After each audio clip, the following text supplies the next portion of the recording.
اہم خبر سے آپ کو آگاہ کریں گے کہ پاکستان مسلم لیگ نون کی قیادت نے فیصلہ کیا ہے کہ 21 اکتوبر کو مینار پاکستان جلسے سے صرف پارٹی قائد نواز شریف ہی خطاب کریں گے۔ پارٹی ذرائع کے مطابق جلسے کو کامیاب بنانے کے لیے مسلم لیگ نون نے نئی حکمت عملی طے کرتے ہوئے فیصلہ کیا ہے کہ 21 اکتوبر کو مینار پاکستان جلسے سے قائد نواز شریف کے علاوہ کوئی بھی پارٹی رہنما خطاب نہیں کرے گا۔ لیگی ذرائع کا کہنا ہے کہ مینار پاکستان جلسے میں پارٹی صدر شہباز شریف، چیف آرگنائزر مریم نواز اور حمزہ شہباز سمیت کوئی بھی رہنما خطاب نہیں کرے گا۔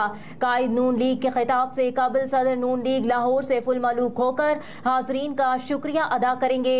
ذرائع کا مزید بتانا ہے کہ سابق وزیر اعظم اپنے خطاب میں مسلم لیگ نون کے کارکنان کو بیانیہ دیں گے۔ صرف نواز شریف کے خطاب کی تجویز چیف آرگنائزر مریم نواز کی جانب سے دی گئی ہے۔ مریم نواز کی تجویز سے پارٹی کے بڑوں نے اتفاق بھی کر لیا ہے۔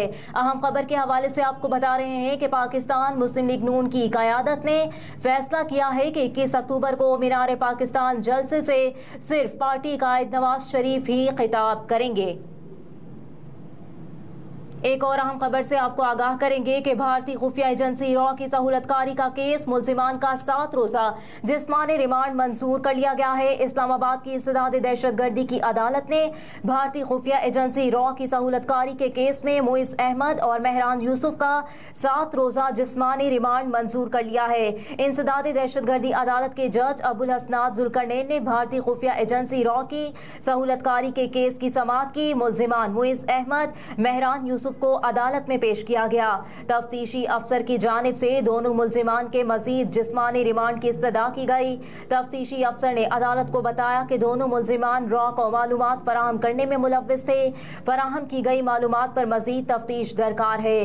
جج ابوالحسنات ذوالقرنین نے دونوں ملزمان کا 7 روزہ جسمانی ریمانڈ منظور کرتے ہوئے سماعت ملتوی کر دی ہے۔ ابھی آپ کو بتائیں کہ چیئرمین تحریک انصاف کی 9 مقدمات میں درخواست ضمانت خارج کرنے کا فیصلہ کالعدم قرار دے دیا گیا۔ اسلام آباد ہائی کورٹ نے چیئرمین تحریک انصاف کی 9 مقدمات میں درخواست ضمانت خارج کیے جانے کا سیشن عدالت کا فیصلہ کالعدم قرار دے دیا۔ چیف جسٹس اسلام آباد ہائی کورٹ جسٹس عامر فاروق کی سربراہی میں 2 رکنی بینچ نے فیصلے میں متعلقہ عدالتوں کو دوبارہ کیس سننے کا حکم دے دیا۔ اسلام آباد ہائی کورٹ نے چیئرمین تحریک انصاف کی 9 درخواست سماعت پر محفوظ فیصلہ سنایا۔ چیف جسٹس عامر فاروق اور جسٹس طارق محمود جہانگیری نے سیشن عدالت کی فیصلوں کے خلاف چیئرمین تحریک انصاف کی درخواستیں منظور کر لیں۔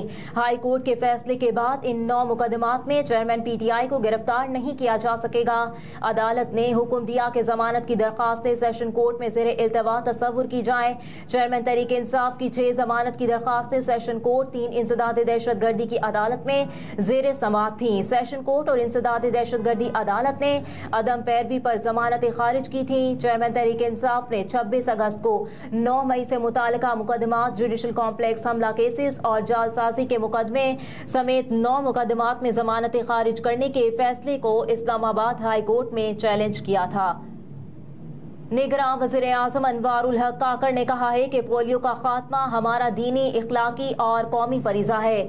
ملک کو پولیو سے پاک کرنے کے عزم کے ساتھ انسدادی پولیو کی جنگ جیتیں گے۔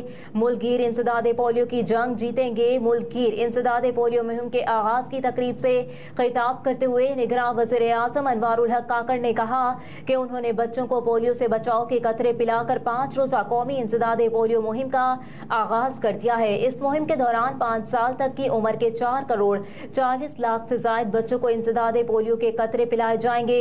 نگراں وزیر اعظم نے کہا کہ اس قومی مہم میں 3.5 لاکھ پولیو ورکرز حصہ لے رہے ہیں جو ہمارے اصل ہیرو ہیں اور فرنٹ لائن ورکرز ہیں۔ حکومت ان کے شانہ بشانہ کھڑی ہو کر پولیو وائرس کے خاتمے کے لیے اپنے بین الاقوامی شراکت داروں کے ساتھ مل کر لڑ رہی ہے اور اس موذی مرض سے ہمیں اپنی آنے والی نسلوں کو بچانا ہے۔ مزید کہا کہ اس مہم کو ہم نے ایسا مشن سمجھ کر پورا کرنا ہے جس سے اقوام عالم اور امت مسلمہ کی ایسی تصویر پیش ہو کہ جس میں اپنے بچوں کی حفاظت کے لیے بھرپور عزم کا اظہار ہو اور اسی عزم کے ساتھ انسداد پولیو کی جنگ ہم ضرور جیتیں گے۔